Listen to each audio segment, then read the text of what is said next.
Nous allons prendre la Bible. Prenons nos Bibles dans les livres de 1 Roi, le chapitre 19. 1 Roi, chapitre 19. Nous allons tous nous mettre debout alors que nous allons lire une portion des Écritures. Amen. On commence à partir du verset 1 Roi 19. Écoutez la lecture. Akab rapporta à Jézabel tout ce qu'avait fait Élie et comment il avait tué par l'épée tous les prophètes. Jézabel envoya un messager à Élie pour lui dire que les dieux me traitent dans toutes leurs guerres. Si demain à cette heure, je ne fais de ta vie ce que tu as fait de la vie de chacun d'eux. Élie, voyant cela, se leva et s'en alla pour sauver sa vie. Il arriva à Beer-Sheba, qui appartient à Juda, et il y laissa son serviteur.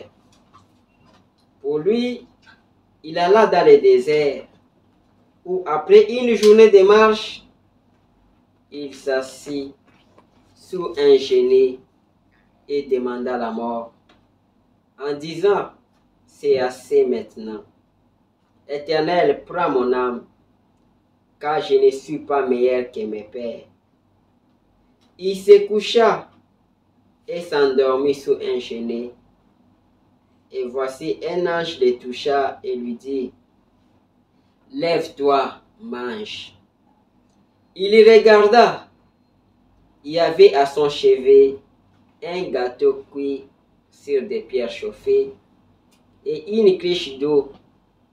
Il mangea et but, puis se recoucha. Amen. Vous pouvez vous asseoir alors que je vais continuer à lecture. L'ange de l'Éternel vint une seconde fois, le toucha et dit, lève-toi, mange, car le chemin est trop long pour toi. Il se leva, mangea et but avec la force que lui donna cette nourriture. Il marcha 40 jours et 40 nuits jusqu'à la montagne dédiée à Horeb. Et là, il entra dans la caverne et il passa la nuit. Et voici la parole de l'Éternel lui fit adresser en ces mots. Que fais-tu ici, Élie? Il répondit, j'ai déployé mon zèle pour l'Éternel, le Dieu des armées, car les enfants d'Israël ont abandonné ton alliance. Ils ont renversé tes autels et ils ont tué par l'épée tes prophètes. Je suis resté moi seul et ils cherchent à m'ôter la vie. L'Éternel dit, sors et tiens-toi dans la montagne devant l'Éternel. Et voici l'Éternel passa. Et devant l'Éternel, il y eut un vent fort et violent qui déchirait les montagnes et brisait les rochers. L'Éternel n'était pas dans le vent. Et après le vent, se fit un tremblement de terre. L'Éternel n'était pas dans le tremblement de terre. Et après le tremblement de terre, un feu. L'Éternel n'était pas dans le feu. Et après le feu, un murmure doux et léger. Quand Élie l'attendit, il s'enveloppa le visage de son manteau. Il sortit et s'éteint à l'entrée de la caverne. Et voici une voix lui fit attendre ces paroles. Que fais-tu ici, Élie? Amen. Amen. Nous allons prier. Seigneur Jésus, nous avons lu ta parole. Seigneur Jésus, nous voulons que toi, l'auteur de la parole, que tu puisses maintenant parler, que tu puisses nous écarter du chemin et que toi tu puisses parler. Ouais-nous de ton esprit, ouais ma bouche Seigneur et ouais aussi ceux qui vont écouter. Nous t'abandonnons ces moments Au nom de Jésus-Christ. Amen. Amen. Amen. Amen. Nous venons de lire dans la Bible. Nous avons lu que Akab est allé rapporter à Jézabel tout ce que Élie avait fait au prophète de Baal. Alors, pour bien comprendre cette histoire, tout ce que je viens de lire, il fallait que je puisse d'abord vous parler du roi Akab. Le roi Akab, il était roi en Israël. Il avait régné pendant 22 ans. Il était parmi les rois les plus méchants. Il était parmi les rois qui ont fait plus de mal devant l'Éternel. Et d'ailleurs, la Bible dit que lui, il a fait plus de mal aux yeux de l'Éternel, plus que tout ce qui avait été avant lui. Il était un roi méchant. Il a fait plus de mal aux yeux de l'Éternel. Il a vraiment beaucoup irrité l'Éternel. Et quand il est arrivé le temps pour lui de se marier, au lieu de prendre une fille d'Israël, il est allé se marier à Jézabel, la fille de Ethbal, roi des Sidoniens. Et lui, il a commencé à adorer Baal, parce qu'il a marié la fille de Baal. Il s'est prosterné devant Baal. Il a bâti des hôtels pour Baal. Il a bâti des hôtels pour Astarté. En tout cas, il a fait des choses dont Dieu n'était pas content. Alors, Dieu a suscité un prophète, Élie de Tishbit, le grand Élie. Alors, vu qu'il y avait trop de mal, et cette femme-là, Jézabel, a mené toute la nation dans l'idolâtrie. Et c'était la femme qui faisait la loi. Alors, Élie est allé chez le roi Akab. Il lui a dit que il n'y aura plus de pluie dans ce pays. Il n'y aura plus de pluie, sinon à ma parole. Moi, je décrète aujourd'hui que la pluie ne va pas tomber dans ce pays. Je vais te montrer que je suis le serviteur de l'Éternel. Et quand il a dit cela, Élie a disparu. Et c'était comme de la blague. Peut-être quand Élie avait dit ça, Akab n'avait pas pris ça au sérieux. Mais le temps devenait de plus en plus dur. Il n'y avait pas de la pluie. Les pluies ne tombaient pas. Tous les puits étaient à sec. Mais Dieu, lui, il dit à Élie que toi, va du côté des torrents de Kérit. Sois là-bas. Là, moi, je vais te nourrir. Je vais commencer à envoyer les corbeaux qui te donneront à manger. Et les corbeaux lui apporter à manger les matins et les soirs. Pendant qu'il était là-bas au torrent, tellement que tout était sec, alors il est arrivé même que les torrents aussi étaient secs. Et c'est alors que Dieu dit maintenant à Élie, cette fois-ci, va à Sarepta. Il y a une veuve là-bas et je vais te nourrir à partir de cette veuve-là. Je crois que nous avons déjà lu cette histoire. Alors, quand la veuve a crié à la parole d'Élie, même si que les temps étaient difficiles, la nourriture ne manquait plus dans la maison de cette veuve-là. Alors, il est arrivé maintenant à un moment, après 3 années, le Seigneur a dit maintenant à Élie d'aller maintenant chez Akab. Parce que les temps étaient vraiment durs. Les temps étaient très durs. Alors, nous allons lire pour bien comprendre dans 1 Roi 18. Alors, nous allons d'abord lire là-bas.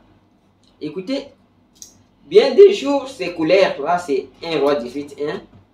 Bien des jours s'écoulèrent et la parole de l'Éternel fut ainsi adressée à Élie dans la 3e année.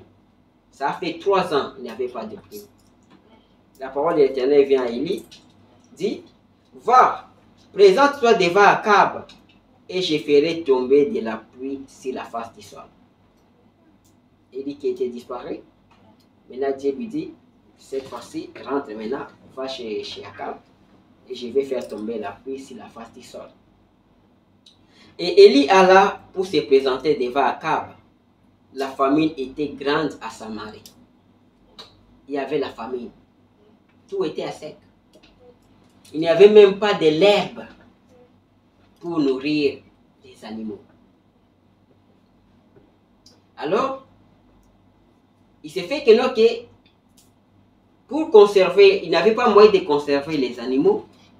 Le roi Akab a dit à son serviteur Abdias qu'il va chercher partout, si tu peux trouver même là où tu peux trouver des herbes qui sont encore fraîches, si, pour que nous puissions emmener les chevaux, les mulets là-bas pour que qu'ils puissent manger. Sinon, nous allons les tuer tous. C'était un temps très difficile. Alors, quand lui, Abdias, allait pour chercher et trouver un puits d'eau, il rencontra Élie sur la route. Et Élie dit à Abdias, il dit que va dire à ton maître que voici Élie. Abdias a refusé. Il a dit non, non, je ne peux pas aller.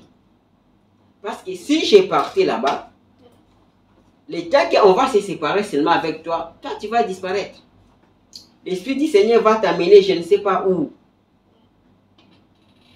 Et là, Akab va me tuer. Parce que ça fait 3 ans qu'il te cherche. Il te cherche et il jure que par ta mort. Parce que la sécheresse, c'est toi qui as mené la sécheresse.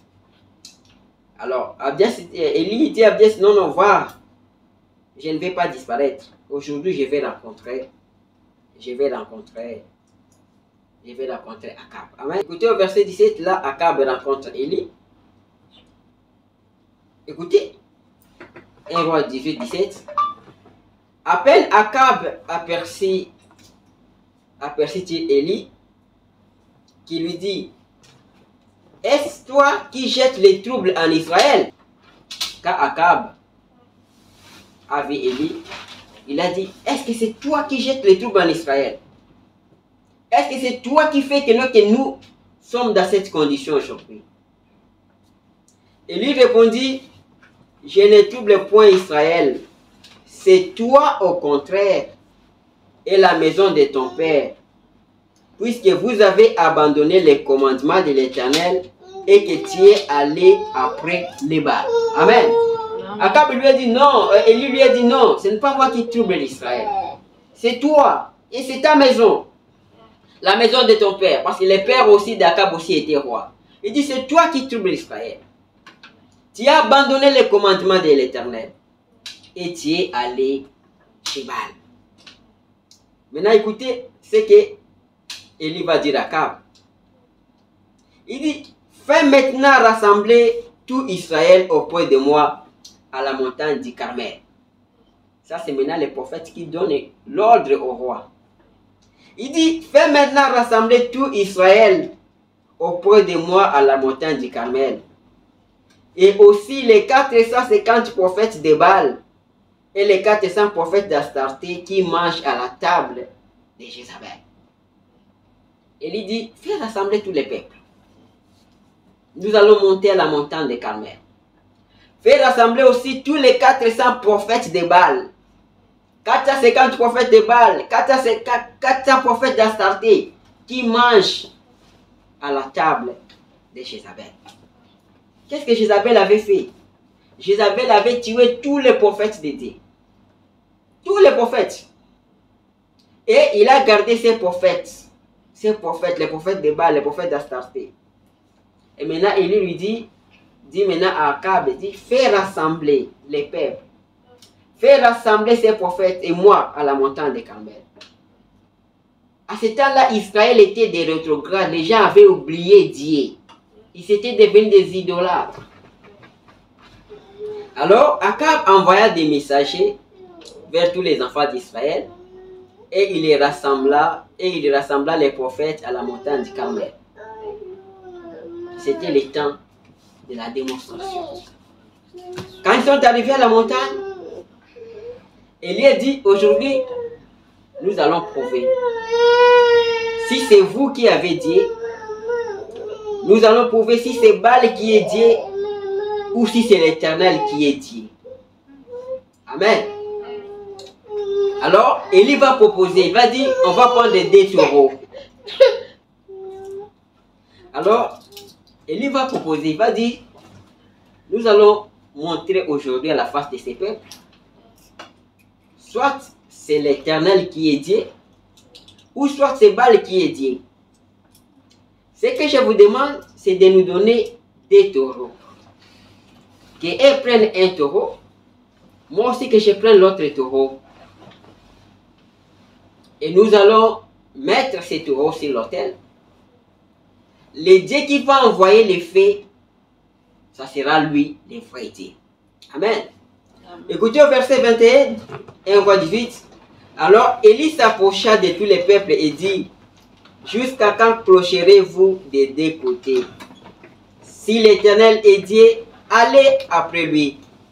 Si c'est Baal, allez après lui. Les peuples ne lui répondirent rien. Les peuples ne savaient pas qui était Dieu. Ils étaient dans la confusion. Mais Élie les a dit, jusqu'à quand vous allez vous clocher des deux côtés? Si l'Éternel est Dieu, allez après de lui. Si c'est Baal qui est Dieu, allez auprès de Baal. C'est comme Jésus a dit que non, qu'on ne peut pas servir des maîtres à la fois. Amen. Élie dit au peuple, je suis resté le seul des prophètes de l'Éternel et il y a 450 prophètes de Baal. Ils sont là. Élie propose qu'on puisse prendre des taureaux. Il dit que l'on nous donne des taureaux, qu'ils choisissent pour eux l'un des taureaux, qu'ils les coupent par morceaux, qu'ils les placent sur les bois sans y mettre les fées. Et moi je préparerai l'autre taureau et je placerai sur les bois sans y mettre les fées. Puis invoquez le nom de votre Dieu, et moi j'invoquerai le nom de l'Éternel. Le Dieu qui répondra par les faits, c'est celui-là qui sera Dieu. Et tous les peuples répondirent en disant, c'est bien. Il dit que non, que le Dieu qui va répondre par les faits. Prenez votre taureau, faites votre autel. Ne mettez pas les faits, mettez seulement les taureaux. Coupez votre animal, mettez-lui, et mettez l'animal sur l'autel. Le Dieu qui va répondre par les faits, ça sera lui qui sera le vrai Dieu. Et cette fois-ci, le peuple a dit, ok, c'est bien, voyons voir. Et il dit, comme ils sont nombreux, qu'ils commencent. Ils étaient 450. Ils ont préparé, ils ont fait leur hôtel. Alors, ils ont commencé à invoquer leur Dieu.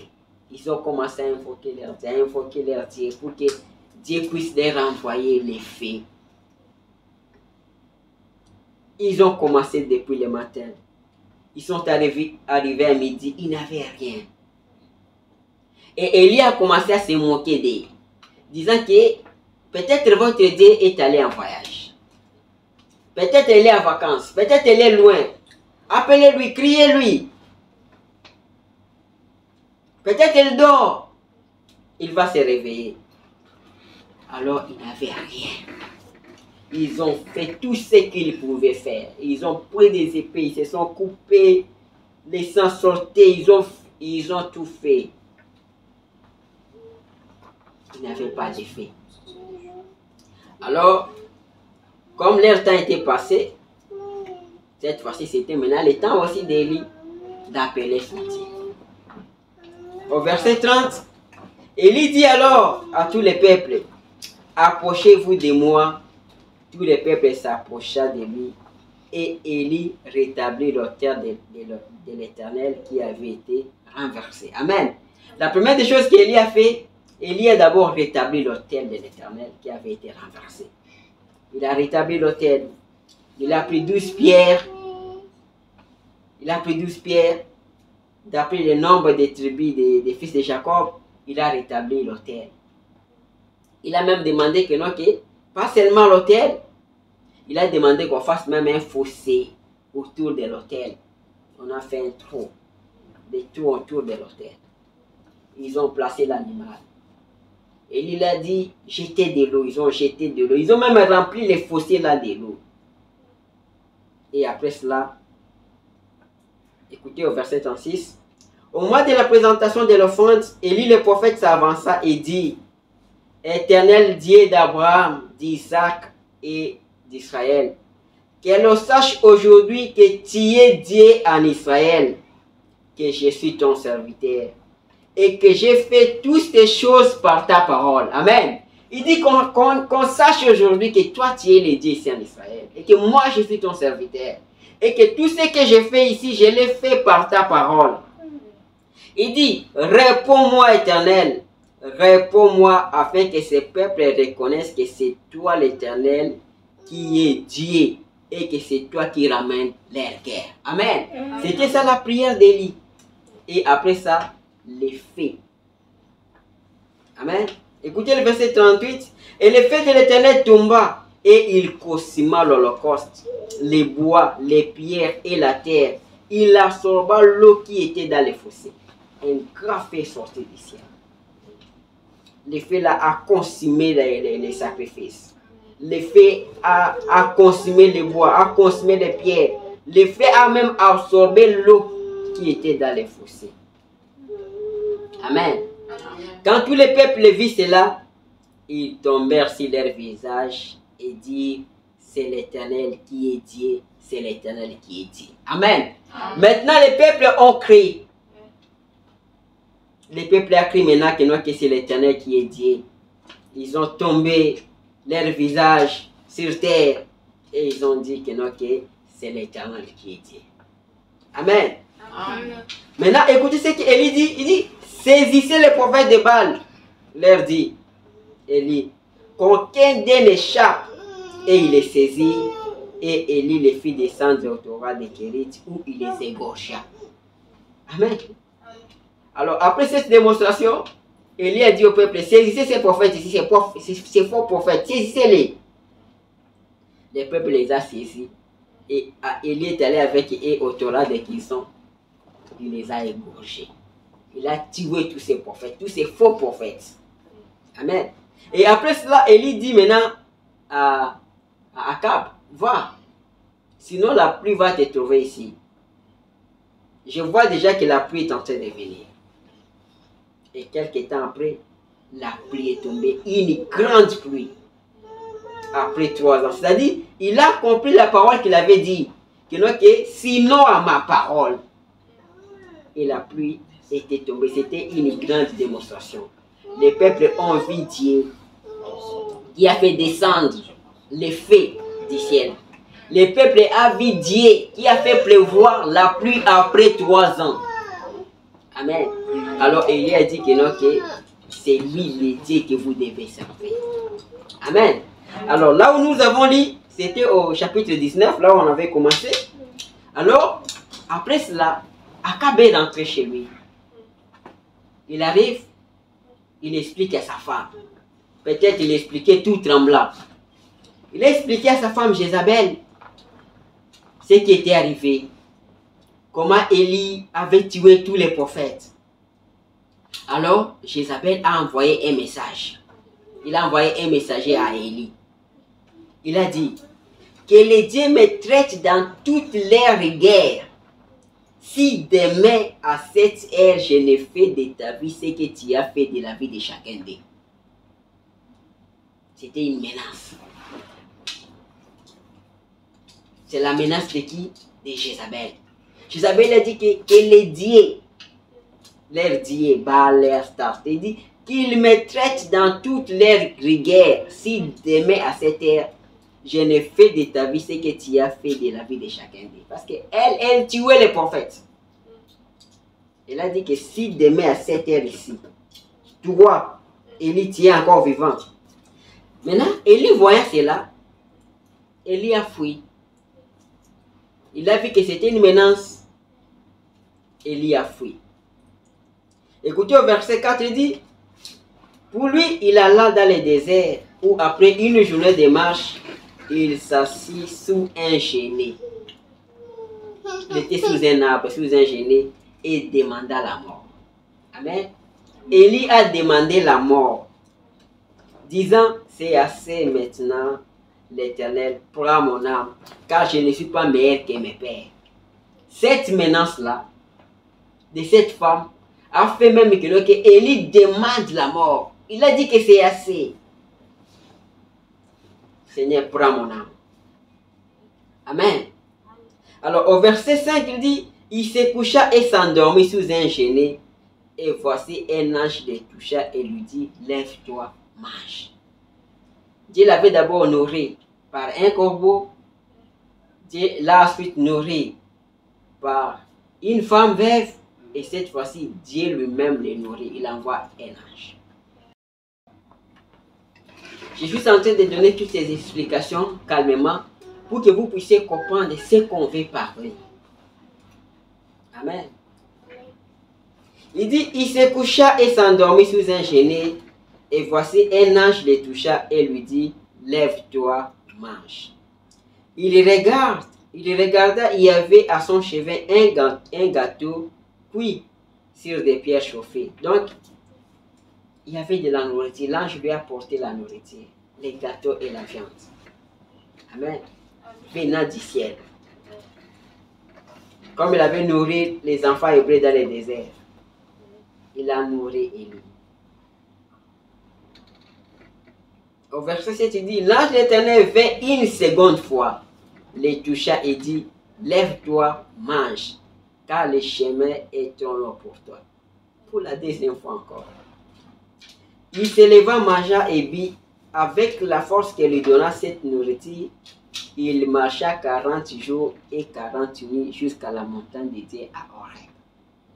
C'est aussi là qu'il a mangé. Il a mangé le matin, il a mangé le soir. La force de cette nourriture, la vitamine de cette nourriture a fait qu'Élie puisse marcher pendant 40 jours. Quelle nourriture! Voilà pourquoi Jésus avait dit à la femme que si moi je te donne de l'eau, tu ne viendras plus puiser ici. Regarde la nourriture qu'Élie a marché, ça lui a donné une force. Il a marché pendant 40 jours. Amen. Amen. Et il entra dans la caverne et il y passa la nuit. Et voici la parole de l'Éternel lui fit adresser en ces mots. Que fais-tu ici, Élie? Amen. Amen. La parole de l'Éternel lui dit, que fais-tu ici, Élie? Qu'est-ce que tu fais ici? Là, il est dans la caverne.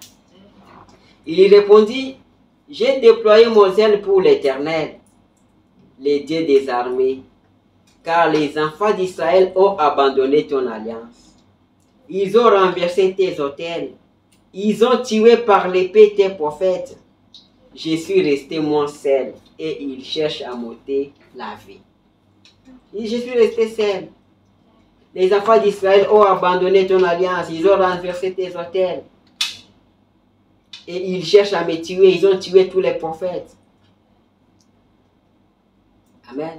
Amen. L'Éternel dit, écoutez maintenant, l'Éternel dit, sors et tiens-toi dans la montagne devant l'Éternel. Et voici l'Éternel passa.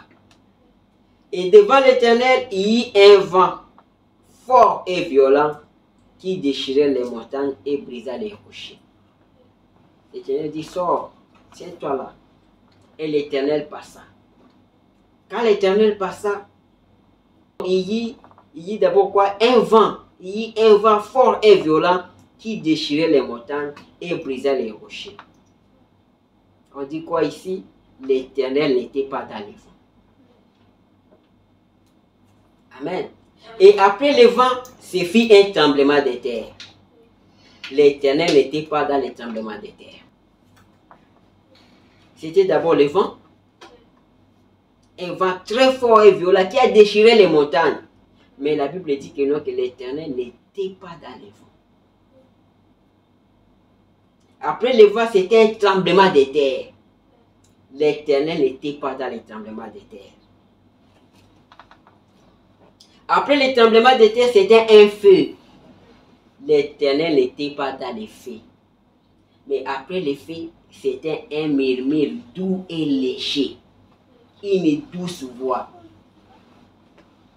Et c'est là où il y avait l'Éternel. Amen. Maintenant, là j'ai posé ma base, nous allons commencer notre prédication. Amen. Amen. Nous allons maintenant commencer notre prédication. Là j'ai posé seulement la base pour vous permettre de comprendre. Amen. Alors nous allons prendre la prédication de Frère Branham.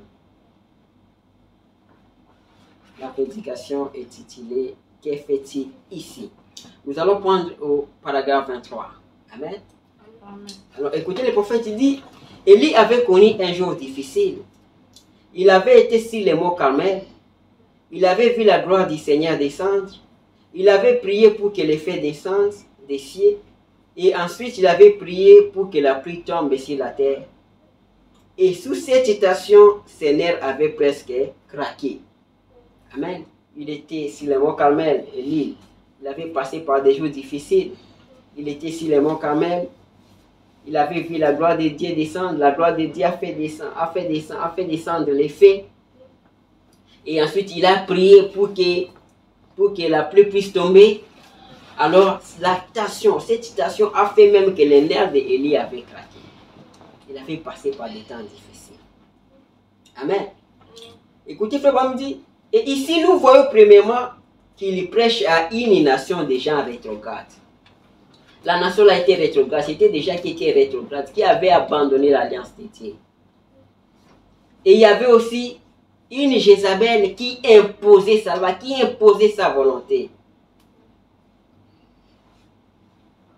Et les gens en étaient arrivés à abandonner Dieu. Ils avaient abandonné toutes ses promesses et tous ses commandements. Ils n'observaient plus de ses ordonnances et ne s'occupaient plus d'eux. Déjà été rétrograde. Ils avaient tout abandonné. Ils avaient abandonné Dieu. C'était comme si c'était plus une nation de Dieu. Amen.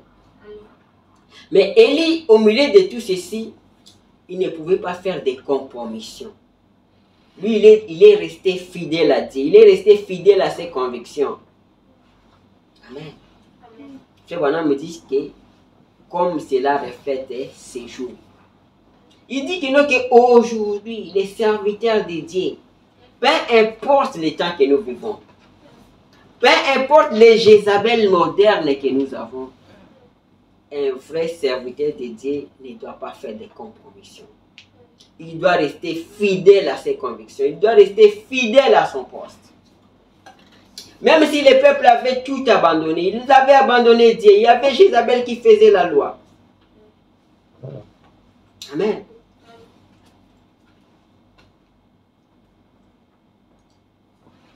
Jézabel a détourné le peuple. Il a détourné l'adoration. Le peuple n'adorait plus Dieu. Ils étaient dans l'idolâtrie. Ils étaient dans la fornication. Ils faisaient des mauvaises choses. Amen. Mais à ce moment-là, à ce même temps-là, Dieu a suscité aussi un Élie. Élie qui est resté dans la parole. Et Jézabel détestait Élie. Amen. Jézabel détestait Élie. Parce que Élie lui disait la vérité. Parce que Élie disait la vérité à Akab.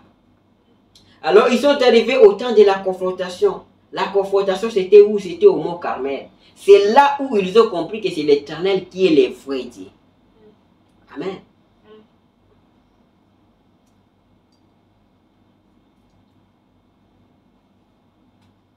Écoutez paragraphe 40.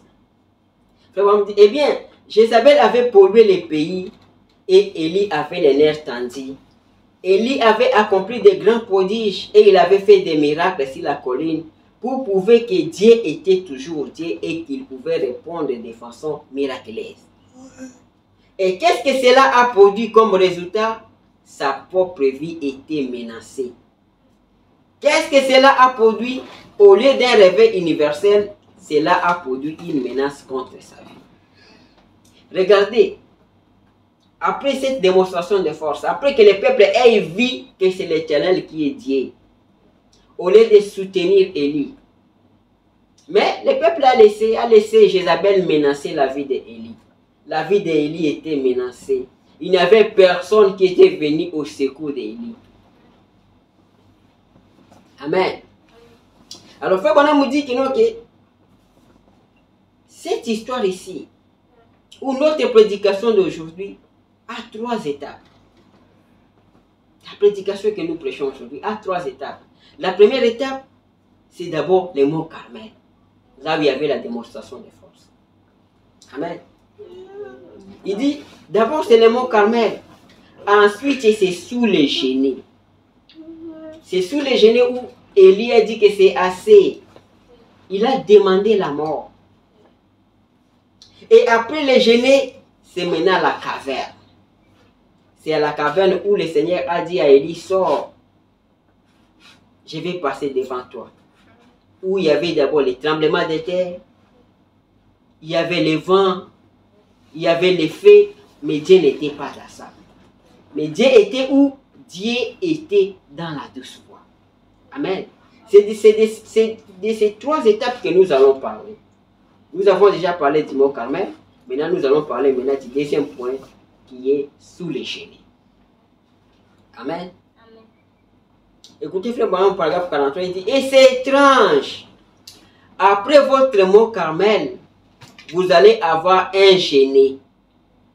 Toutes les fois qu'un homme reçoit une bénédiction et que la puissance de Dieu se déverse abondamment et fait quelque chose pour vous, faites attention, Satan vous poursuit. Amen. Il dit, après votre mont Carmel, c'est-à-dire après votre bon moment, votre beau temps, il dit, faites attention, parce que Satan vous poursuit.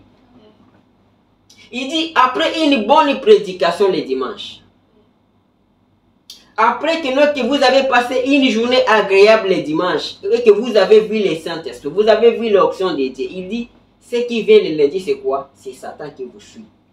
Pour faire quoi? Pour vous ravir ce que vous avez eu le dimanche. Il dit, quand vous avez passé par le mont Carmel, quand vous avez passé par un bon moment, après cela, c'est les genêts qui arrivent. Amen. Amen. Nous allons parler maintenant des genêts. Au paragraphe 51, écoutez, il dit, oh, cette expérience du genêt, beaucoup d'entre nous, nous retrouvons sous les genêts. Je me suis moi-même retrouvé plusieurs fois au point où vous ne savez que faire. Amen. Les genêts, c'est quoi? C'est les moments difficiles. Vous vous retrouvez dans des moments difficiles.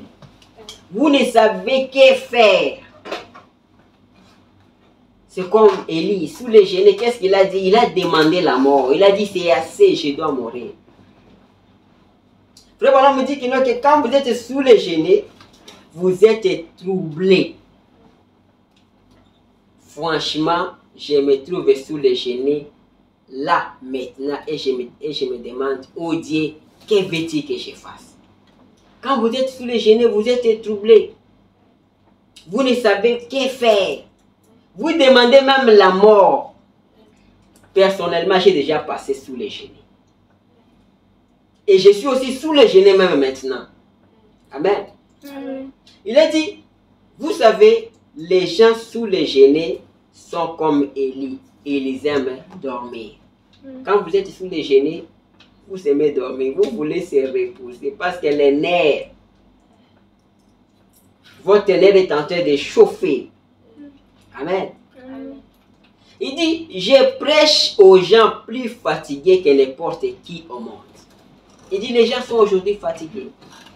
Les gens sont très fatigués. Ils sont si mentalement tendus qu'ils remplissent partout les asiles des aliénés et des hôpitaux.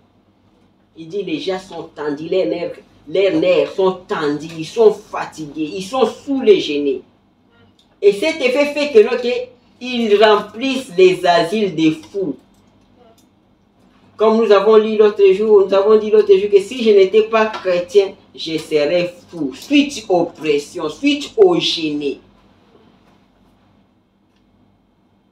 Il dit, ils sont dans un tel état de nervosité qu'ils ne savent pas ce qu'ils croient réellement et ce qu'ils veulent.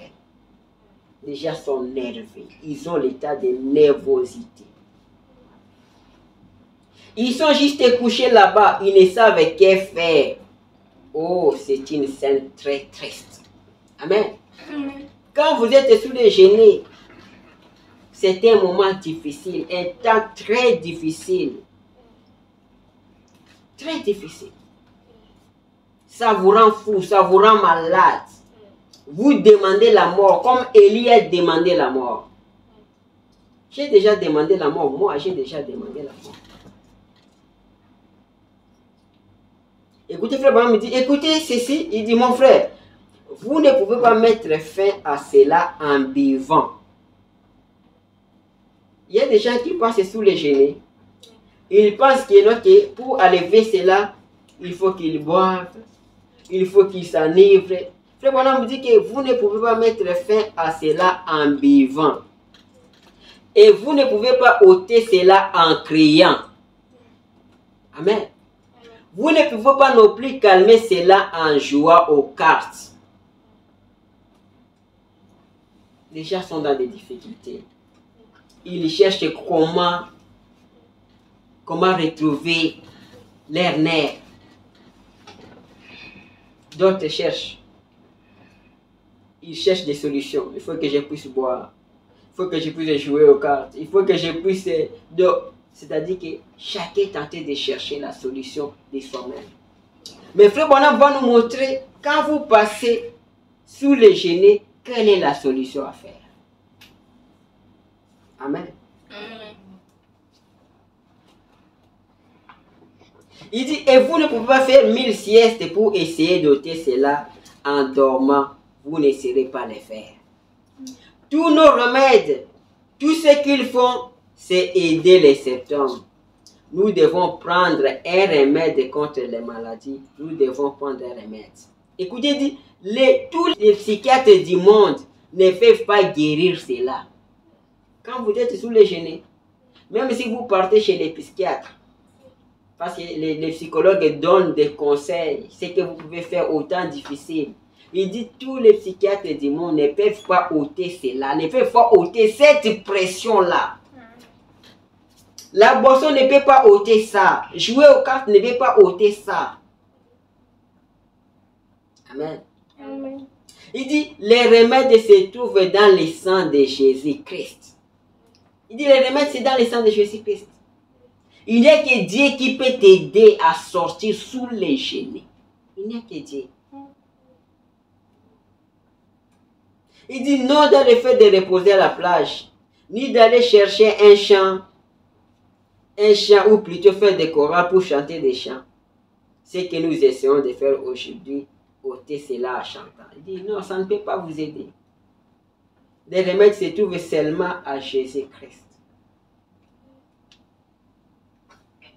Oh, si vous êtes vexé et troublé, n'adhérez pas à l'église. Venez à Christ. C'est cela le seul remède. N'appliquez pas la chose en tournant une nouvelle page. Recevez simplement une nouvelle vie. Christ est la réponse. Quand on passe sous les genoux, quand vous êtes troublé, vous savez que c'est vrai. Quand les gens sont troublés, ils aillent à l'église, ils adhèrent à l'église. Mais tu adhères à l'église, mais la chose n'est pas toujours sortie. La chose n'est pas toujours ôtée.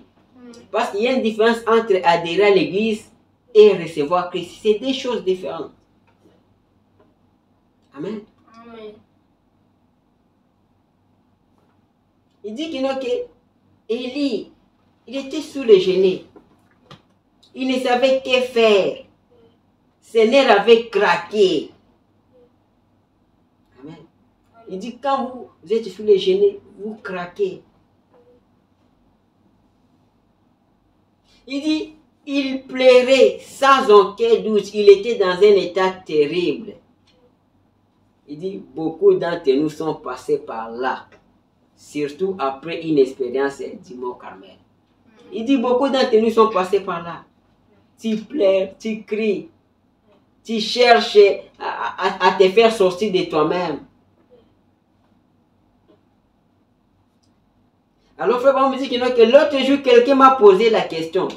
Il a dit, que pouvons-nous faire pour sortir de ça?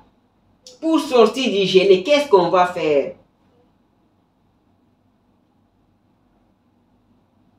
Frère Branham me dit quoi? il y a une seule réponse. La seule chose à faire, c'est s'abandonner à Dieu. Amen. Quand vous passez sous le gêné, pour sortir de cela, il faut Christ, il faut s'abandonner à Dieu. Amen. Écoutez, Paragraphe 57 dit, Dieu savait que cet homme avait besoin d'être nourri. Il avait besoin de manger quelque chose. Et à cet endroit où il était couché, Dieu était obligé de faire quelque chose pour lui. Amen. Il dit que à ce moment-là, Dieu savait. Dieu savait que cet homme avait besoin d'être nourri. Il avait besoin de manger quelque chose. Et à cet endroit où il était couché, Dieu était obligé de faire quelque chose pour lui. Amen. Amen. On me dit que Dieu savait. Il savait que Élie était sous les genoux. Élie passait des moments difficiles. Il dit, Dieu savait que cet homme avait besoin d'être nourri. Il avait besoin de manger quelque chose. Et à cet endroit où il était couché, Dieu était obligé de faire quelque chose pour lui. Je vais vous dire que Dieu était obligé de faire quelque chose pour lui. Écoutez, il dit, Dieu est obligé de faire quelque chose pour tout homme qui se met sous le genou. Amen. Il dit, Dieu est obligé de faire quelque chose pour tout homme qui se met sous le genou. Il dit, quand tu passes par des moments difficiles, si Dieu t'abandonne, tu vas mourir. Alors Dieu est obligé de faire quelque chose. Comme il avait fait pour Élie, il fera aussi pour toi. Parce qu'il ne fait exception des personnes. Il dit, sinon celui-ci va s'effondrer. Parce que si Dieu te laisse comme ça, si te laisse sous les genoux comme ça, sous cette condition, tu vas mourir. Frère, on me dit que la mère aigle, quand il voit ses aiglons en train de se dépérir, il fait quoi? Il intervient. Amen. Frère, on me dit que Dieu est obligé de les faire. Si son serviteur est couché là sous un arbre, ne sachant que faire après avoir accompli sa commission. Oh Seigneur, il a dit, laisse-moi mourir. Maintenant, qu'est-ce que Dieu a fait? Dieu est obligé maintenant de faire quelque chose. Dieu est obligé d'intervenir. Si Dieu n'intervient pas, tu vas mourir. Par toi-même, tu ne peux pas faire sortir ça. Quand tu passes par des moments difficiles, la solution, ce n'est pas en vivant. La solution, ce n'est pas en jouant aux cartes. La solution, ce n'est pas aller au bar. La solution, c'est en Jésus-Christ. Il faut se donner, il faut s'abandonner à les mains du Seigneur. Si tu es un fils de Dieu, Dieu viendra te secourir.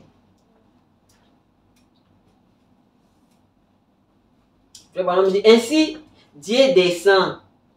Il sait que son serviteur a besoin du repos. Il endort pendant quelque temps, pendant qu'il est couché là et qu'il attend de récupérer, ou pendant qu'il est prié, réclamant la mort. Qu'est-ce que Dieu fait? Il endort. Vous allez voir là où nous avons lu, Élie faisait quoi? Élie dormait, l'ange les réveillait. Mange. Vous voyez? Il dit que quand vous passez sous les genoux, vous avez besoin du repos parce que votre nerf va craquer ou a craqué. Même naturellement, quand la tête vous fait mal, il vous faut dormir, il faut vous reposer. Amen. Amen.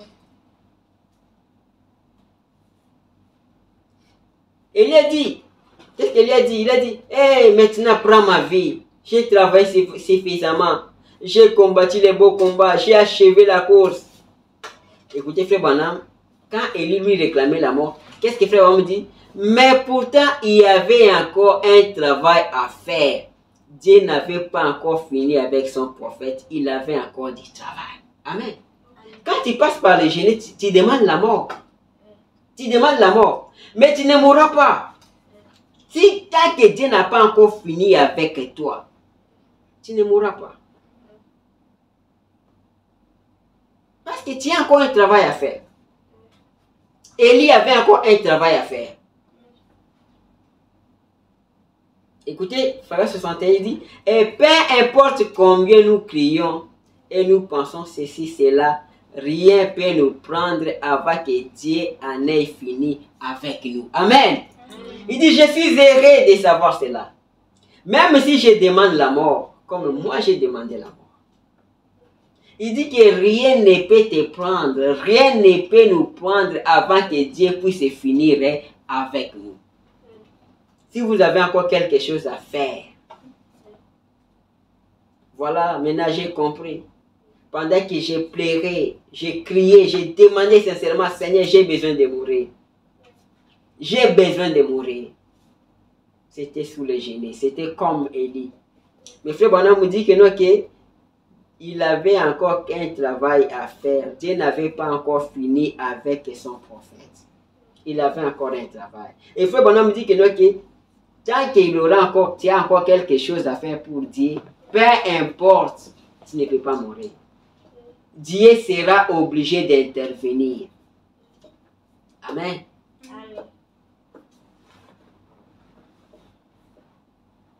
Frère Branham, écoutez, Frère Branham dit, cela m'est arrivé une fois. J'ai braqué un pistolet contre ma tête pour me suicider. Vous voyez? Frère Branham aussi, il a passé sous les genoux. Sa femme était morte. Son enfant, son frère, son père, il a passé par des temps difficiles. Il a dit qu'il a braqué un pistolet. Il a tiré, mais ça n'a pas tiré. Amen. Il a dit que j'ai même enlevé les gants. J'ai trouvé les fils de 6600 volts, haute station. J'ai touché ça. Ça ne l'avait pas tué. Pourquoi Frère Branham est arrivé dans cette condition? C'était parce qu'il était sous les genoux. Il dit, j'ai pris le pistolet, j'ai tiré, mais ça n'a pas tiré.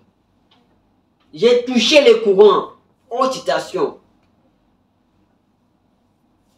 Écoutez, Frère Branham dit, j'ai tenté de me faire sortir la cervelle à l'aide d'un pistolet et cela n'a pas marché. Amen. Vous voyez, il y a encore un travail à faire. Quelque chose doit être fait. Dieu n'avait pas encore fini. Il prendra toujours soin de vous. Amen. Amen. Si Dieu n'a pas encore fini, il va prendre soin de vous. Peu importe les temps difficiles. Si tu as encore quelque chose à faire pour Dieu, Dieu sera obligé d'intervenir. Comme il avait intervenu pour Frère Branham, comme il avait intervenu pour Élie, il faut aussi intervenir pour votre cas. Amen.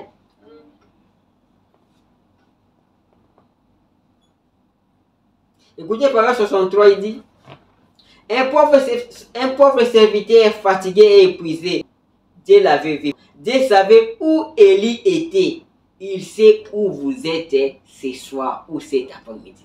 Amen. Ce n'est pas seulement que Dieu avait vu Élie, ou Dieu avait vu Frère Branham. Dieu te voit aussi sous les genoux que tu passes. Amen.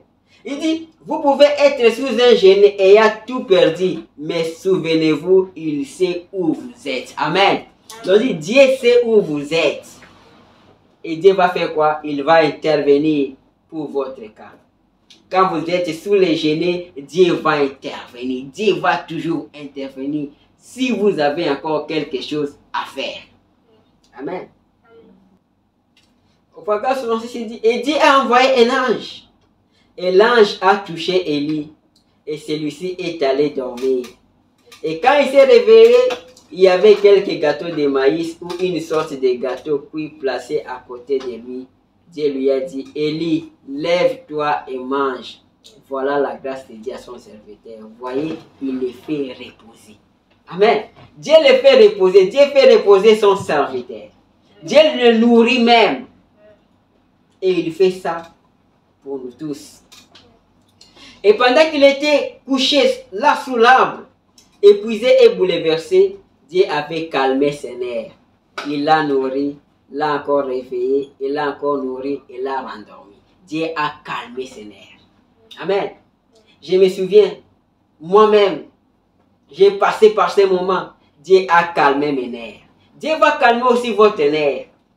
Il va vous faire reposer. Amen. Amen.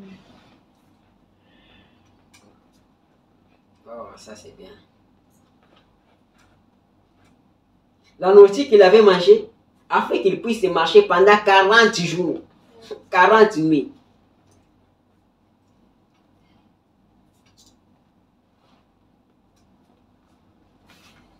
Alors, maintenant, nous allons maintenant parler du troisième point. Le troisième point, c'est quoi? La caverne. Maintenant, nous allons parler maintenant de la caverne. Quand il est arrivé à la caverne. Amen. Là, nous arrivons au paragraphe 72. Et nous voyons donc qu'il a continué le voyage 40 jours et 40 nuits. Et Dieu l'a trouvé debout ou couché dans une caverne. Et Dieu a voulu attirer son attention. Amen. Alors, nous allons parler maintenant des cavernes. Il dit, et Dieu a voulu attirer son attention. Il y avait donc une grande tempête qui est passée à côté. Et cela a fendu les montagnes. Elle était si puissante qu'elle a secoué les rocs. Mais Dieu n'était pas dans la tempête. Amen. Maintenant, Dieu l'a dit, sors, je vais passer. Il y avait une tempête. Une grande tempête qui est passée à côté. Et cette tempête a fendu même les montagnes. La tempête là était très puissante, mais Dieu n'était pas. Amen. Mais Dieu n'était pas dans la tempête. Elle est passée avant que Dieu ne se montre. Et puis un grand tremblement de terre est venu à secouer la terre. Mais Dieu n'était toujours pas dans le tremblement de terre. Ensuite, un feu est venu. Mais Dieu n'était pas dans le feu. Et enfin, un murmure doux et léger est venu. Et Dieu était dans la foi. Amen. Amen. Dieu n'était pas dans les tremblements. Dieu n'était pas dans le vent. Dieu n'était pas dans le feu. Dieu était dans un murmure doux et léger. Dieu était là, dans la foi. C'est un grand enseignement. Quand nous lisons la Bible, nous pensons seulement que la parole est mise dans la Bible comme par hasard. Regardez qu'il y avait les tremblements, il y avait le vent, il y avait les feux. Dieu n'était pas dans ça.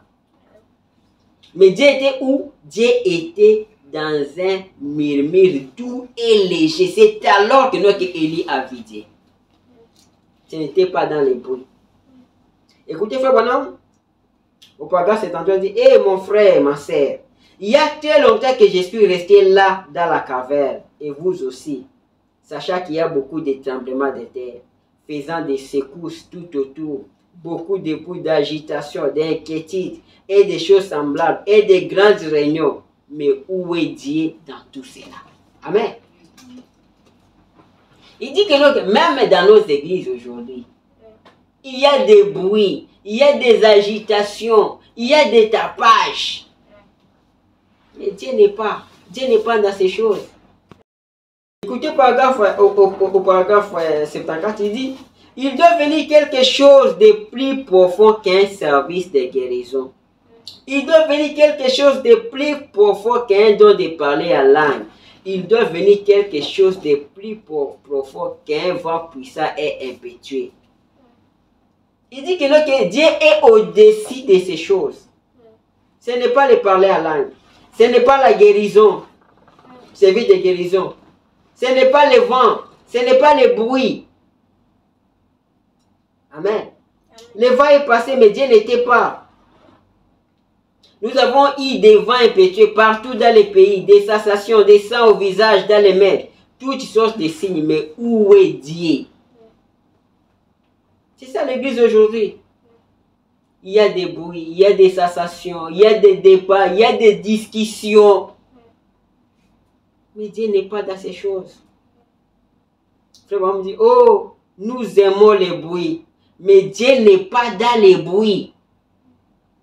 Bien que les choses soient tout aussi honorables que les sont, cependant, Dieu n'est pas dans les bruits. Dieu n'est pas dans les bruits. Amen. On donne même l'exemple des Africains. Il dit, si vous partez en Afrique, vous allez trouver les Africains, ils jouent, ils battent les tam-tams. Un bon rythme. Mais il dit, Dieu n'est pas dans ces choses. Dans des églises aujourd'hui, il y a des gros baffles, des bruits. Il dit, Dieu n'est pas. Amen. Amen.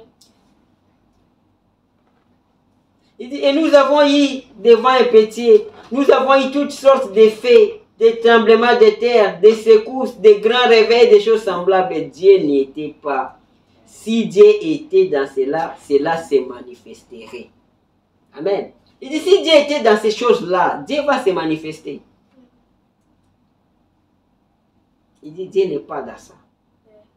Même devant Élie, quand les bruits, les vents, il dit, Dieu n'était pas. Mais Dieu est venu quand? Dieu est venu dans une petite et douce voix. Alors Dieu était dans la voix. Une petite et douce voix. Amen. C'est ça. Aujourd'hui dans les églises, les gens disent, nous avons bâti les mains et nous avons dit, gloire à Dieu. Quand vous criez, vous l'avez. On dit que les méthodistes disent que quand vous criez, les nazaréens disent que quand vous criez, vous avez Dieu, vous avez le Saint-Esprit. Il dit que non, qu'à la fin, il découvre qu'il n'avait pas. Il n'en avait pas. Les pentecôtistes disent que non, que quand vous parlez à langue, vous avez Dieu. Mais à la fin, nous découvrons qu'il n'en a pas. Ils n'ont pas Dieu. Amen. Il dit que Dieu doit nous amener au calvaire, dans un endroit calme. Dieu n'est pas dans les bruits, Dieu n'est pas dans les agitations. Amen. Oh, je me souviens de ma belle-mère qui me disait, quand Dieu est agité, Dieu n'agit pas. Dieu n'agit pas dans les agitations. Dieu n'est pas dans les bruits. Dieu est dans la douce voix. Amen. Il dit, recevons cette douce petite voix, cette chose qui met de la crème dans la vie. Cette chose qui fait que quand vous parlez les langues des hommes et des anges et vous ne l'avez pas, vous n'êtes rien. Nous avons besoin de cette douce voix. C'est ce que nous avons besoin. Ce n'est pas le parler à langue. Ce n'est pas le fait de crier. Il dit même si nous parlons les langues des hommes et des anges, mais si vous n'avez pas la chose, si vous n'avez pas l'amour, si vous n'avez pas le Saint-Esprit, c'est rien. Une douce voix.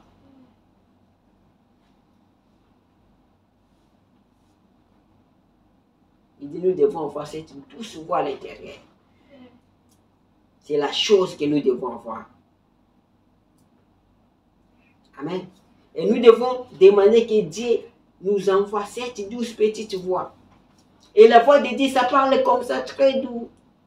Ça te dit des choses calmement, une douce voix. C'est ce dont nous avons besoin.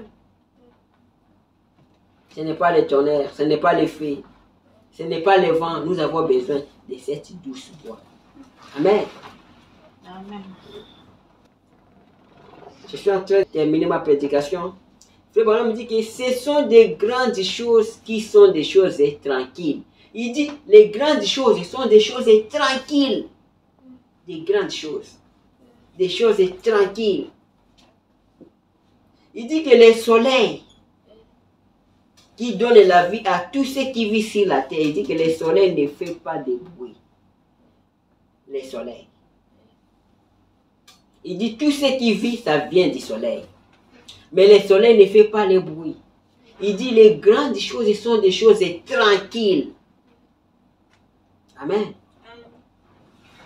Il dit le soleil peut tirer 1 million de litres d'eau de la terre et faire moins de bruit que quand nous tirons un seau plein à l'aide d'une pompe. Il dit regarde le soleil. Il peut tirer 1 million de litres d'eau de la terre, mais il ne fait pas de bruit. Mais nous, si nous tirons seulement 1 litre d'eau ou un seau d'eau d'une pompe, ça fait beaucoup de bruit. Le monde dit que les tonneaux vides font beaucoup de bruit.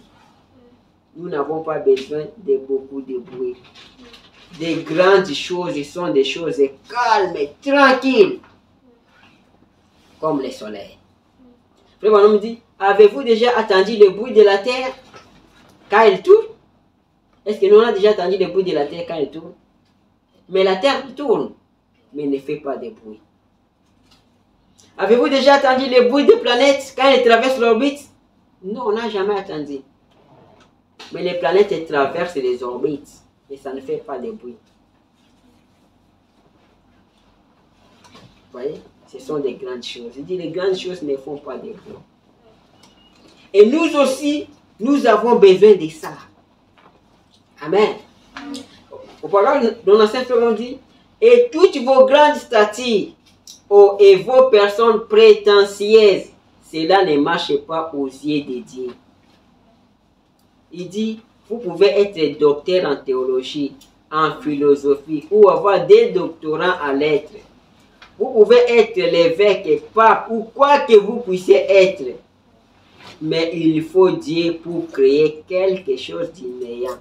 Et aussi longtemps que vous pouvez être rien, Dieu est quelque chose. Amen. Il dit que si vous êtes rien, c'est alors que Dieu est quelque chose. Aussi longtemps que vous pouvez vous retirer du chemin, alors Dieu peut entrer en scène. Amen. Amen. Si toi tu te fais monter, tu es encore quelque chose, alors Dieu n'entrera pas en scène. Il faut que toi tu sois rien pour que Dieu entre en scène. Il faut que toi tu te retires du chemin pour que Dieu puisse entrer en scène. Les grandes choses ne font pas de bruit. Amen. Amen. Les grandes choses sont calmes. Les grandes choses, les soleils. Les soleils se lèvent chaque jour, ils nous donnent la lumière. Ils donnent la vie aux plantes, ils donnent la vie à tout ce qui vit. Le soleil, mais ne fait pas le bruit. Amen. Mais nous faisons beaucoup de bruit. Beaucoup de bruit. Je me dis que les eaux, ce ne sont pas les eaux agitées. Il dit que les eaux agitées, vous voyez les eaux agitées. Il dit que quand vous regardez aux eaux agitées, vous ne verrez jamais l'étoile qui est en haut. Vous ne verrez jamais la ligne qui est en haut. Mais il dit, mais les eaux calmes, quand vous regardez les eaux calmes, vous regardez dans l'eau comme ça, si les eaux sont calmes, vous pouvez voir les étoiles. Amen. Elle dit, les eaux agitées, non. Il dit, ce dont nous avons besoin ce soir, c'est de cette expérience riche et profonde, cette chose à l'intérieur de nous. Nous avons besoin de quelque chose à l'intérieur. Pas de parler, pas de bruit. Comme on dit, elle n'a pas besoin de crier, cependant elle peut le faire. Tu peux crier, mais on n'a pas besoin de crier. Il dit, mais nous mettons tous l'accent sur nos cris. Il se peut qu'elle n'ait jamais parlé à langue. Cependant, elle peut. Mais nous mettons tout l'accent sur les parler à langue. Nous mettons l'accent sur des bruits, sur des grandes choses pour faire des bruits. Frère Branham me dit que non. Il dit, ce dont nous avons besoin, c'est de cette profondeur de l'amour éternel de Dieu. Cet esprit qui se trouve à l'intérieur déjà, qui fait de vous ce que vous êtes. Amen. Il dit, c'est ce que nous avons besoin. La profondeur de l'amour de Dieu. Quelque chose à l'intérieur qui ferait de nous déjà humbles, déjà calmes, déjà doux. Parce que le Saint-Esprit est doux comme la colombe. Pas des gens agités. Amen.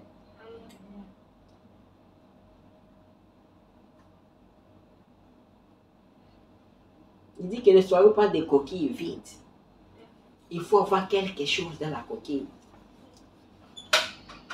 Nous devons avoir la profondeur de l'amour de Dieu. Nous devons être humbles, pas des gens qui font des bruits, parce que Dieu n'était pas dans les bruits.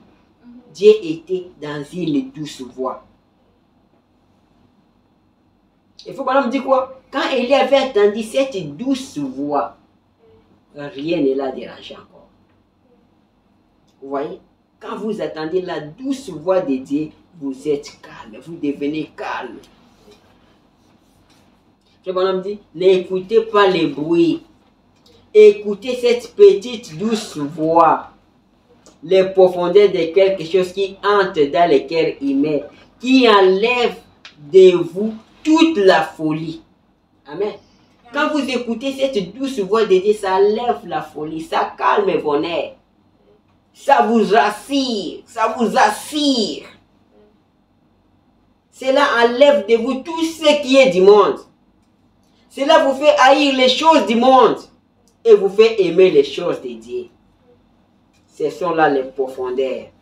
C'est ça la piscine qui reflète les étoiles de la gloire éternelle de Dieu. Amen. C'est ce que nous avons besoin. Il dit c'est la chose qui produit des larmes aux yeux, qui apporte la joie ineffable et pleine de gloire. Cela fera que vous restez debout quand toutes les autres choses vous décevront. Amen. Il dit quand vous avez cette chose-là, même si une déception venait, même si la mort venait, même si vous perdez tout, cette chose-là vous garde calme. Amen.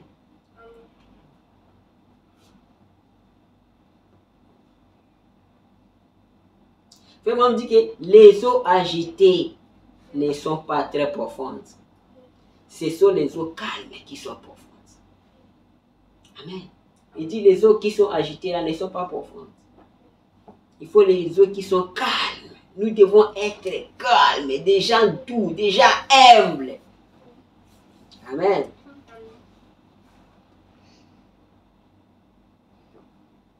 Vraiment, me dit, vous savez, je pense que nous sommes tellement intéressés à écouter très attentivement toutes les choses du monde et des choses comme cela, que nous ne pouvons pas attendre cette douce petite voix. Il dit, nous aujourd'hui, nous écoutons la voix du monde. Nous écoutons les choses du monde. Il dit, nous devons chercher à écouter la voix de Dieu. C'est dont nous avons besoin, cette petite douce voix. Il dit, je pense que nous sommes tellement intéressés à écouter très attentivement toutes les choses du monde et des choses comme cela, que nous ne pouvons pas attendre cette petite douce voix. Amen. Nous attendons notre pasteur dit, adhérez simplement à l'église, ce sera en ordre. Ce n'est pas adhérer à l'église. Nous attendons quelqu'un d'être et dit, parlez simplement en langue, c'est tout. Quelqu'un s'est dit, criez tout simplement, c'est tout. Le bonhomme me dit, vous ne pouvez pas attendre cette douce petite voix qui place quelque chose de riche et de profond dans la vie, qui fait de vous ce que vous devez être. Ce n'est pas entrer à l'église, ce n'est pas adhérer à l'église, ce n'est pas crier, c'est quelque chose de profond. Cette douce petite voix, c'est dont nous avons besoin. Amen. Amen. Le bonhomme me dit, écoutez, pourquoi ça nous dit, c'est cette petite douce voix parlant dans votre cœur qui change chaque attitude, change la nature et fait que vous devenez une nouvelle créature en Christ. Vous voyez, cette petite douce voix change la nature, fait que nous puissions devenir une nouvelle créature en Christ. C'est ce que nous avons besoin. Amen. Il dit, laissez les tonnerres passer, laissez les feux passer, mais laissez-moi attendre cette douce petite voix. Me dire, venez à moi, vous tous qui êtes fatigués et chargés. Je vais attendre cette petite douce voix. Je n'ai pas besoin de tonnerre, je n'ai pas besoin de vent. J'ai besoin d'attendre cette petite douce voix de Dieu. Et quand vous attendez cette petite douce voix, ça change tout, ça calme vos nerfs, ça change votre situation, ça vous rassure. Amen. Ce n'est pas le fait d'adhérer à l'église. Amen. Amen. Ce n'est pas le fait d'adhérer à l'église. C'est d'attendre cette douce voix de Dieu. Amen. C'est cela. C'est cela dont nous avons besoin. Nous avons besoin de ça aujourd'hui. Nous avons besoin d'attendre cette douce voix de Dieu. C'est ce que nous avons besoin. Amen. Écoutez, frère Branham dit que nous fassions tous attention ce soir. Seigneur, je crois qu'il est temps que nous fassions un inventaire. Il dit c'est le temps que nous devons faire l'inventaire de nos vies. C'est le temps où nous devons nous examiner, car nous ne savons pas exactement quand nous allons mourir. Il dit il peut être plus tard que nous le passions. Ainsi, ce soir, puissions-nous considérer nos voies et nos passés. Nous devons considérer nos pensées, considérons nos voies. Nous devons faire l'inventaire de nos vies. Nous devons demander, désirer cette petite douce voix de Dieu. Parce que nous avons écouté que notre Dieu était dans la douce voix. Et quand Élie avait écouté cette douce voix, rien ne l'a plus dérangé. Amen. Il dit que notre Dieu n'est pas dans les bruits. Les grandes choses, ce sont des choses tranquilles, des choses humbles. On n'a jamais écouté le soleil faire les bruits. Et pourtant, que tout ce qui vit, c'est grâce au soleil. Il dit que les eaux profondes sont des eaux tranquilles, pas les eaux agitées. Nous avons besoin d'avoir quelque chose à l'intérieur de nous. Une chose qui fera de nous que nous soyons réellement des chrétiens. C'est dont nous avons besoin. Amen. Nous tous, nous avons passé sous un gêné. Élie était passé sous un gêné. Quand il avait passé sous un gêné, Dieu est venu l'aider. Parce qu'il avait encore quelque chose à faire. Et tant que tu auras encore quelque chose à faire pour Dieu, tu ne mourras jamais. Dieu sera obligé d'intervenir. Comme il avait intervenu pour Élie. Comme il avait intervenu pour Frère Branham. Moi-même, je suis témoin. J'ai demandé la mort. Mais comme Dieu savait qu'aujourd'hui nous devons parler de lui, Dieu a fait quoi? Dieu était obligé d'intervenir. Et Dieu avait intervenu. Il va calmer tes nerfs. Comme il avait calmé aussi mes nerfs. Il va t'accorder les désirs de ton cœur. Alors nous allons prier. Je vais demander à Vincent de nous mettre la chanson numéro 10. Apprends-moi, Seigneur, à patienter. C'est sous cette mélodie que nous allons prier. Nous allons nous abandonner entre les mains du Seigneur. Nous allons demander la grâce de Dieu, que Dieu nous aide. Il dit que c'est le temps que nous devons faire l'inventaire. Nous devons faire l'inventaire de nos vies. Parce que nous ne savons pas quand nous allons mourir. Amen. Nous allons prier.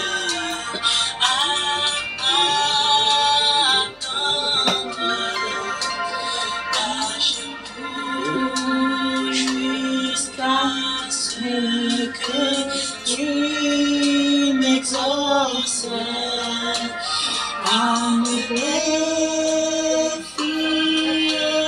de ce que font les autres et en attendre de toi une réponse en prière. Ceux qui s'attendent au Seigneur renouvellent leur force. Ils prendront l'envol comme des aigles. Ils courent sans se fatiguer, marcheront sans faiblir. Apprends-moi, Seigneur, à attendre. Apprends-moi, Seigneur, à patienter. Aide-moi à me guider.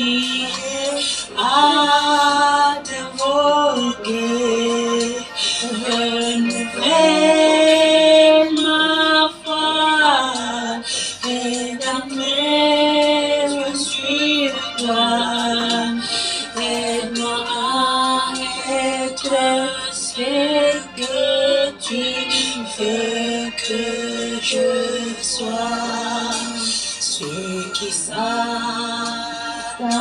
au Seigneur renouvellent leur force. Ils prendront l'envol comme des aigles. Ils courront sans se fatiguer, marcheront sans faiblir. Apprends-moi, Seigneur, à attendre. Ceux qui s'attendent au Seigneur renouvellent leur force. Ils prendront l'envol comme des aigles. Ils courront sans se fatiguer, marcheront sans faiblir. Apprends-moi, Seigneur, à attendre.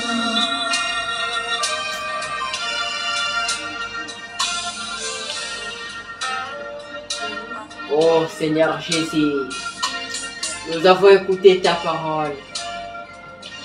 Seigneur Jésus, n'est-ce que la parole que nous avons écoutée, Seigneur? Que toi tu puisses, Seigneur Jésus-Christ, mettre des vitamines, Seigneur. Pour que, Seigneur, l'ennemi ne puisse pas nous ôter, nous voler la parole que nous avons écoutée. Nous avons écouté, Seigneur, qu'après avoir passé des bons moments au Mont Carmel, après avoir écouté un bon sermon le dimanche, après avoir festoyé, oh, le Saint-Esprit le dimanche, Satan fera que le lundi, qu'il puisse tout nous arracher. Seigneur Jésus, nous voulons, Seigneur Jésus, rester dans la parole. Nous voulons, Seigneur Jésus-Christ, que nous puissions parler de toi. Que nous puissions lire la parole. Lire ces messages, se consacrer. Oh Seigneur Jésus, tu rends toujours quelque chose venant de toi et que nous puissions nous partager. Comme des aigles, Seigneur, ils se partagent la viande. Seigneur Jésus, nous avons passé sous un chenil. Seigneur, je me souviens, Seigneur.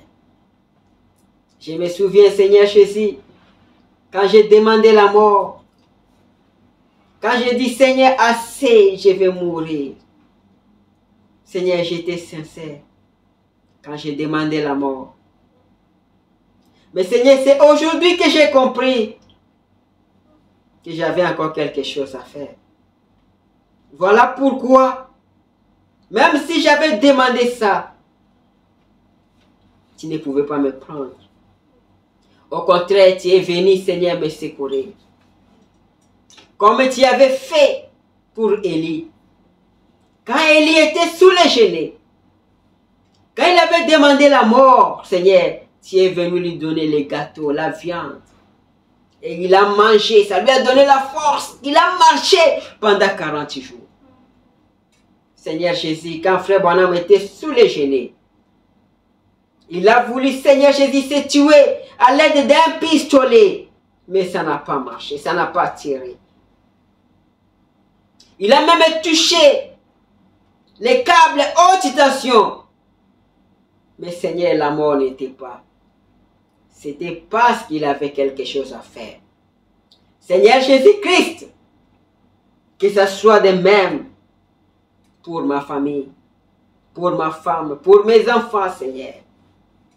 Quand ils passeront, comme ils passent sous un chenil, Seigneur, viens en aide, viens au secours, viens calmer les nerfs. Seigneur Jésus, même ceux qui nous suivons, Seigneur. Seigneur, ceux qui passent par les chenils, Seigneur, calme leurs nerfs, viens-les au secours.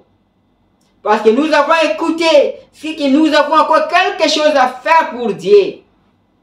La mort ne peut pas nous prendre. Seigneur Jésus, tu nous as dit que tu n'es pas dans le bruit. Tu n'es pas dans le tapage. Mais tu es dans la douce voix.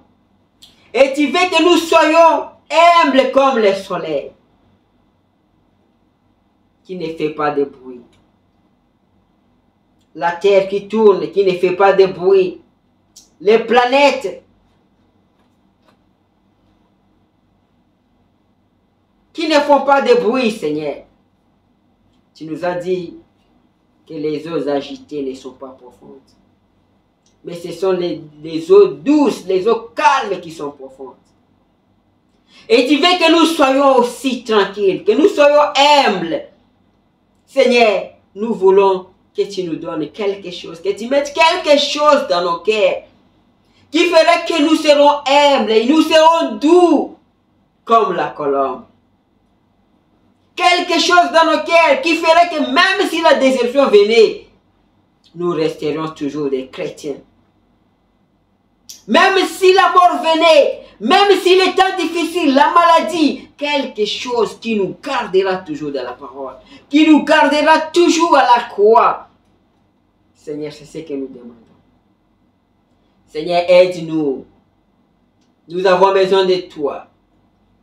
Seigneur, comme tu as intervenu pour Élie, interviens pour tes enfants. Calme leurs nerfs. Donne-les la nourriture spirituelle. Qui les garderont dans la marche. Comme cette nourriture a gardé Élie. Oh Seigneur, nous aussi nous avons besoin. Seigneur, aide-nous. Aide notre famille. Nous avons des besoins. Tu connais les désirs de nos cœurs.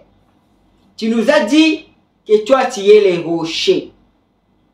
Et les rochers, l'eau est toujours disponible dans les rochers. C'est à nous de parler. C'est à nous de parler. Nous devons parler aux rochers.